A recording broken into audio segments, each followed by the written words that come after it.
My Sweetie Move vous emmène à la rencontre des Global City Makers. Eh bien, on se retrouve toujours en direct du premier Global City Maker Forum et je suis avec Gad Veil. Bonjour. Bonjour. Alors, vous êtes directeur artistique de l'association Happy Valley, mais Anne Hidalgo, je crois, vous a défini comme un metteur en scène de la vie. C'est exact, c'est un Alors, parcours qui m'a permis... racontez-nous un petit peu votre parcours extraordinaire. Extraordinaire, je ne sais pas, mais tout a commencé dans le parc de la Pépinière à Nancy quand j'avais 8 ans, où je me suis mis à aimer les arbres, mais pas les études. Et donc, comme j'ai évacué la question études, ça m'a donné le temps de travailler très tôt, dès l'âge de 19 ans. Et donc, de festival de théâtre en compagnie théâtre et d'action humanitaire en action culturelle. Au fur et à mesure, j'ai pris mon envol et j'ai appris auprès d'hommes qui avaient eux-mêmes beaucoup de talent ou de force ou d'énergie, comme Jacques Lang ou Gilles Debure ou Dominique Menu. Et voilà, j'ai appris à réaliser des projets. En fait, je porte des projets que je réalise. Ils sont artistiques, ou ils sont culturels, ou ils sont sur le développement durable, ou ils sont agricoles. Et j'essaye d'apporter une énergie et une vie à tout ça pour la partager avec mes contemporains. C'est ce parcours-là.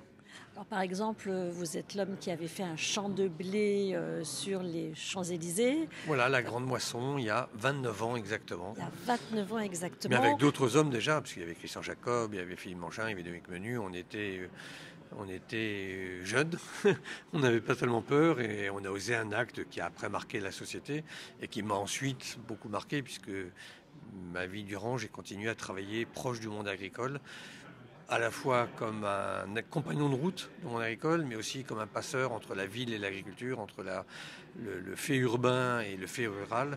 Et pour dire qu'il n'y a pas d'antagonisme, mais qu'il y a des fois des incompréhensions.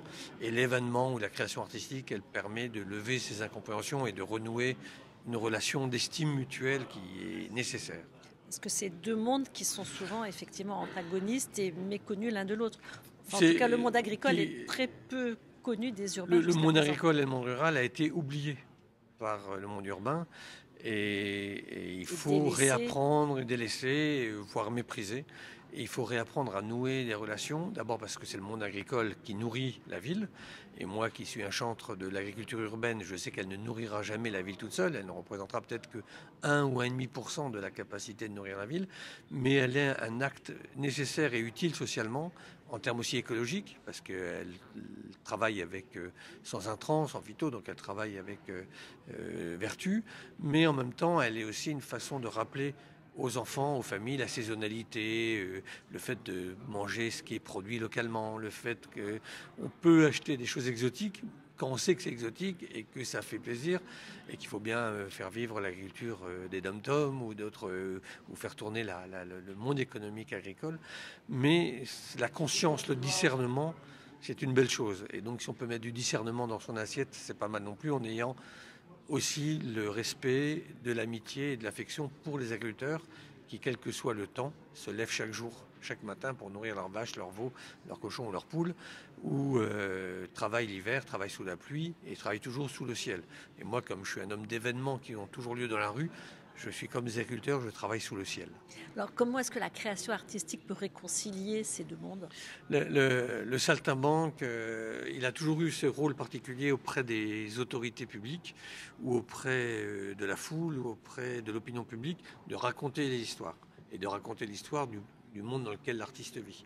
Et donc, quand je suis ex-agriculteur et que je vais boire un coup avec eux et qu'ils me racontent leur vie, je peux m'imprégner de ce qu'ils me racontent quand je mets en scène l'agriculture dans la ville, pour qu'ils soient, si eux se sentent reconnus et leur travail sublimé, alors on a eu raison de le faire, parce que ça veut dire qu'on a fait de leur métier un moment beau, partagé avec tous. Mais en même temps, je peux aussi être celui qui dit aux agriculteurs, regardez la ville, ce qu'elle attend de vous. Regardez ce que nos contemporains espèrent pour se nourrir mieux demain, en termes de santé, en termes de qualité gustative, en termes d'exigence, et être un pont entre les deux mondes.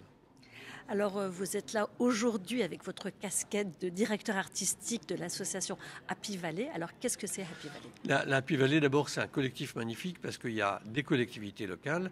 Il y a la région Île-de-France, il y a le département de la Seine-Saint-Denis, il y a Duny, il y a le Bourget, il y a Paris, il y a Roissy en France. Donc, des collectivités Mais il y a aussi des institutions, il y a la Caisse des dépôts, il y a des grandes entreprises, il y a Invivo, il y a EDF, il y a Accenture qui sont avec nous, il y a Pierre Fabre qui nous rejoint.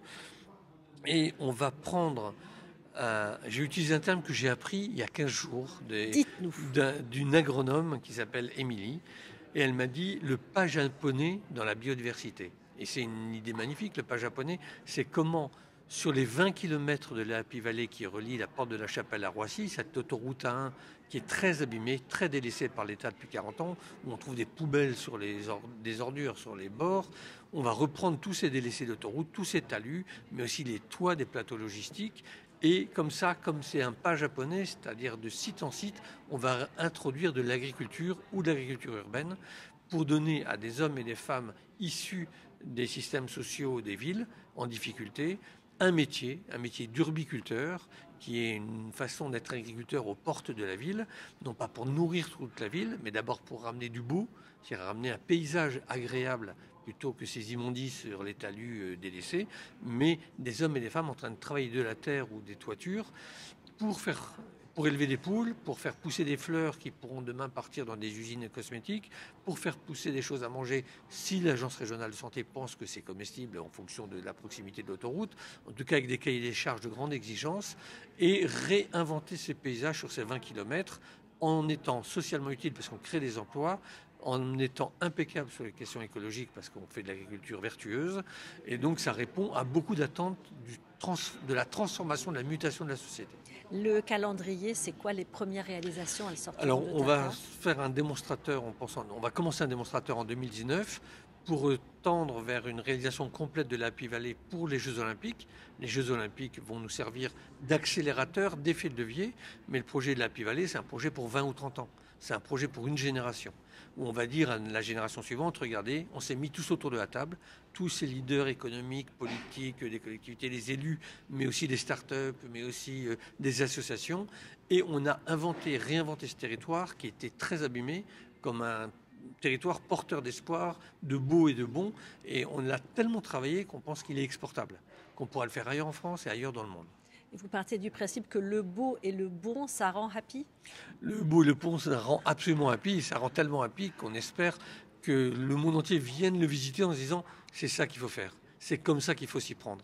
Il faut se mettre en collectif autour d'un projet et le transformer en un espoir qui fait que demain, 500 000 riverains auront un environnement plus agréable pour leur vie de tous les jours, qu'ils habitent les pavillons du Blanc-Ménil, les 4000 à la Courneuve, aux portes de Paris ou dans tous ces villes et villages traversés, mais aussi les millions de touristes qui arrivent par Roissy, qu'ils soient français, européens ou internationaux, qui rentrent dans Paris par Roissy ou qui sortent de Paris pour la Roissy, qui sortent de là ou qui rentrent dans Paris en se disant ouais, cette Happy Valley, c'est vraiment un beau signe que la ville lumière est bien la ville lumière. C'est-à-dire que même son entrée principale a été traitée avec imagination et discernement. Parce que c'est sûr qu'aujourd'hui, quand on arrive sur Paris via Roissy, c'est glauque. C'est très glauque. C'est un immense environnement glauque et dont on va faire un immense environnement happy.